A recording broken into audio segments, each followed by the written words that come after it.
Tara, samahan niyo ako. Tutugtog ako. Kaso, ali yata yung uwi ko. Ganito na talaga pag tumatanda. Ako nga pala si Omo.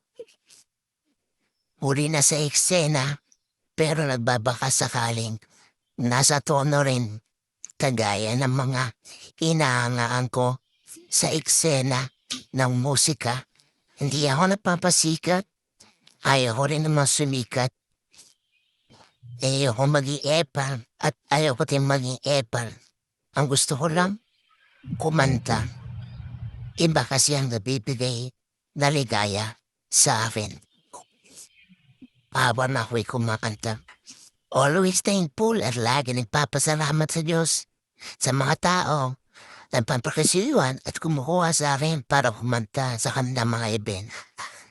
At kung minsan, salamat, pusog ka na, may pamasahe ka pa pauwi. At minsan, lasing ka pa.